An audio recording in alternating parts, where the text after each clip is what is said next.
Visoria, este de Visoria, Africa. So ayan pa mga amigo, total nandito na po tayo sa sentro. Ang laki ng aso, nagulat ako. Total nandito na po tayo sa sentro. Ipag-shopping po natin si Elvis. Ito yung mga first time po mga amigo. First time nakapunta ni Elvis sa salon at first time po niya na mag-shopping dito sa may Apsara. So tingnan natin kung ano ang kanyang bibilin. Bahala na po siya.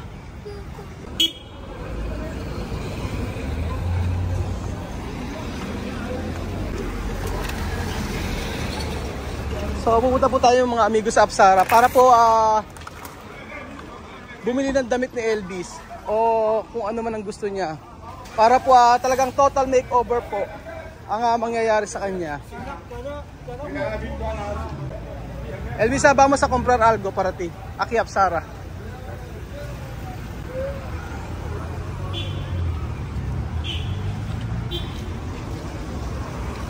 Ayan po mga amigo, nandito tayo sa may Apsara.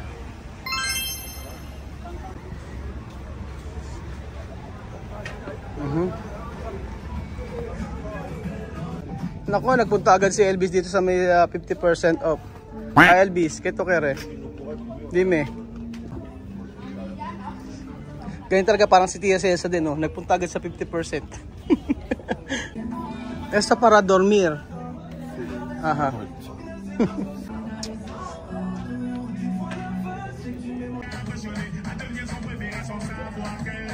Solo quiero un traje para hoy, perdón, ya. Tu kere kon pantalon.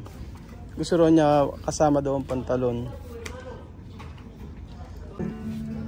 Si esto gusto niya long sleeve ba to? Ah? Buenos. Ahí, vale. Aquí no está bien. No. So, ayun po mga amigo, parang si Sandra. Lilipat kami ng merkado at hindi raw okay. Actually, hindi kakaunti kasi yung kakaunti yung tinda sa Apsara. Kaya sabi ko lipat, sabi ni Elvis lumipat doon kami sa may Mercado Grande. So sana ay bukas pa. Paggabi na rin kasi dito alas 6 na mahigit. Na medyo na late kami, medyo ang tagal pala namin. Ang tagal namin sa may parlor, sa may salon.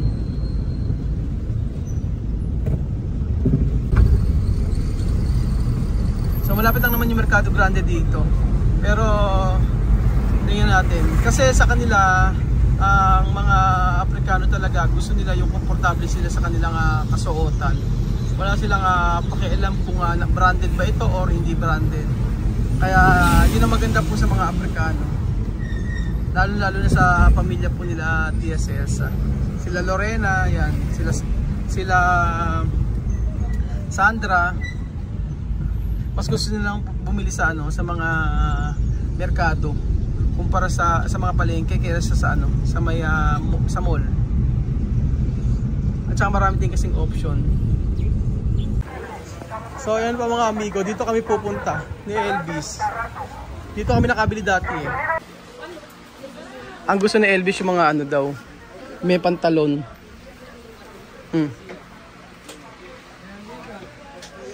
Yung mga ganito, jogger pants.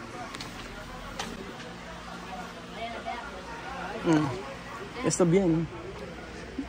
Elvis, ganda nito. Ayan, oh. See? No?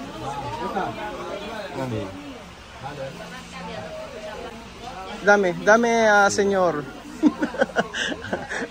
So, shopping for a day mga amigo kay Elvis. Elvis comprar kay Tukere.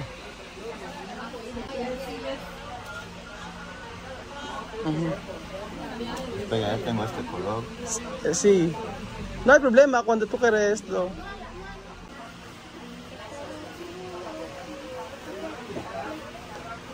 Más mejor aquí comprar, ¿no?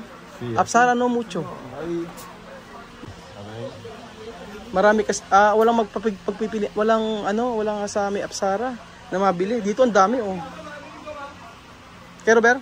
Oh.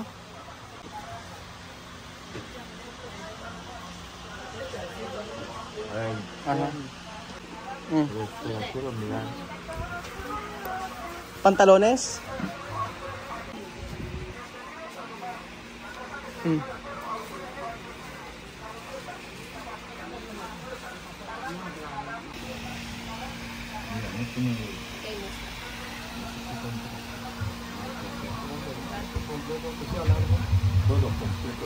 Jacket ang hinahanap niya.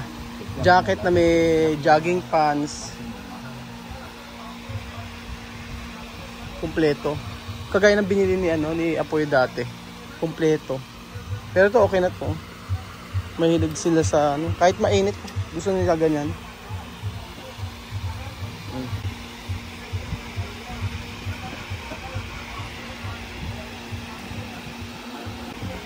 Aha. Ito biso? Pantalón son grandes. Malaki daw yung mga pantalon. Pantalon korto.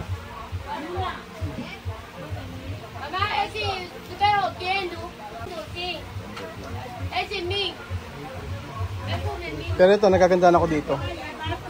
Sa napili niya na to.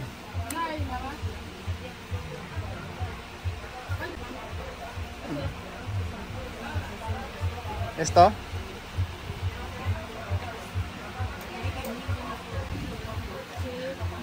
Ang mga Aprikano ibang-iba silang manamit no, kumpara sa atin. Mahilig sila sa mga makukulay, lalo-lalo na yung mga kababaihan.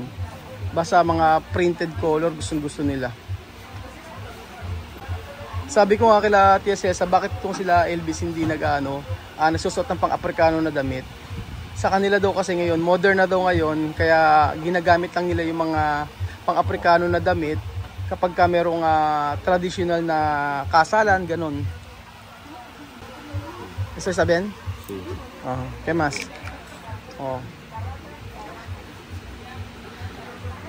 Pag pang-ordinaryong araw, bihira po kayo makakakita ng mga damit na pang-Aprikano.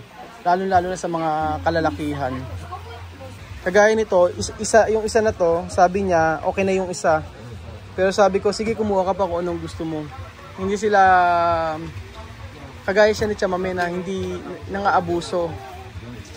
Kasi siyempre pagka iba sabi mo, bumili ka ng gusto mo, siyempre lahat ng makikita niya, bibilin. Pero ito si Elvis kung hindi mo papilitin. Esto, no? No, hay uno igual, tiene pantalón, camisa. Sí. Meron daw pantalon kamisa. Ano yung pantalon kamisa? Kamisa is long sleeve. Kompleto. Ayan. Kasi. So buti nakaabot pa kami dito. ¿Está bien esto? Elvis? ¿Está bien? Oh.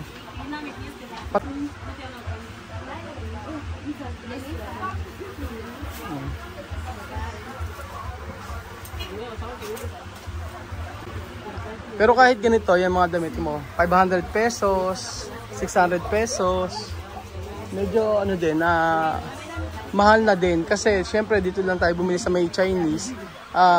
Alam nyo naman na pagka dito kasi wala talagang pabrika, kaya mahal yung mga product nila. So kahit saan ka pumunta dito talagang mahal. So pinakamababa na, yan 5,500. Ito meron. 250 pesos. May 350 pesos. ¿Qué más, Elvis? Blanco, tuno kay Blanco. Blanco está bien para Blanco. Sabi ko maganda ang white din. Patangingelam ako. No.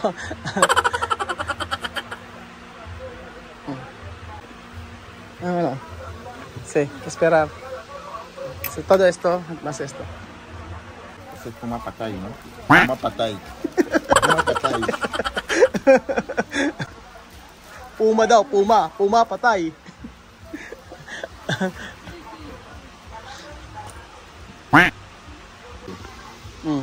Diba? Ang ganda. ¿Qué más, Elvis? ¿Tiene el blanco? Ay, blanco. No, ah? No ay. Wala ro blanco. No ay. Negro. Grease, esto grease. So ayan po mga amigo, nandito po tayo sa may Divisoria sa Pilipinas. At si Elvis po ay namimili. Namimili sa Divisoria. Divisoria, este de Divisoria, Africa. So hindi makapili si Elvis sa dami ng pamimilian, sa daming choices mga amigo. Pero ang gaganda, tingnan nyo to. Ayan, oh. Ako rin hindi ako maselan sa damit. Hindi ako mahilig sa mga branded na damit. Okay na sa akin basta komportable ako. Oh, ayan. Basta komportable ako, okay na sa akin. Ayan po, shopping. Shopping galore. Si Elvis. Mahihain pa si Elvis ito.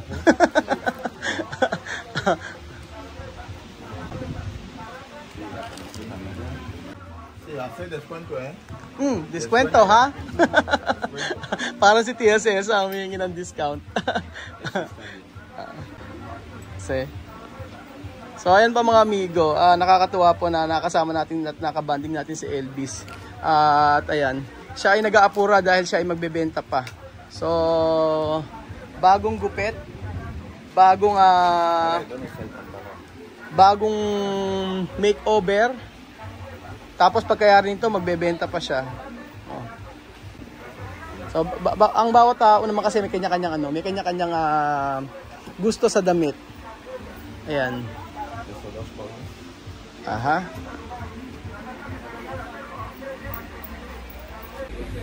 So ayan pa mga amigo, tapos na po kami.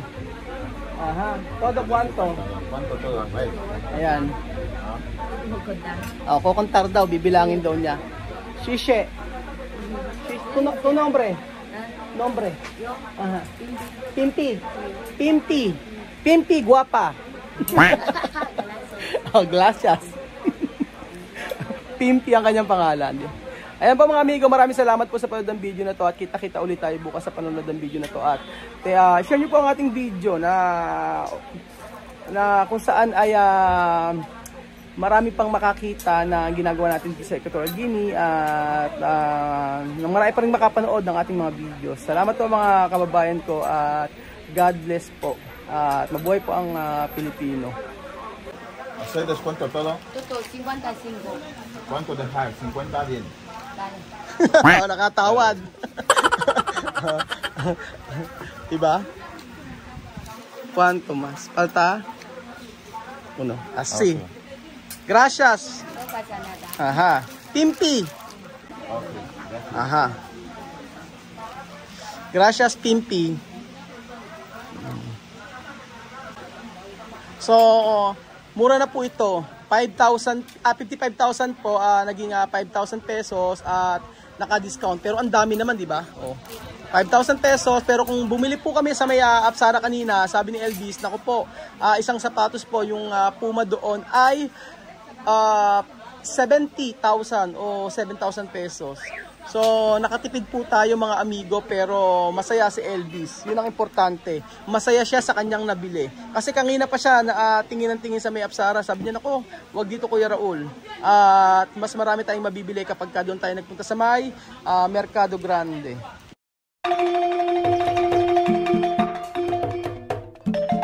Na-appreciate ko yung paano sila nagdadasal.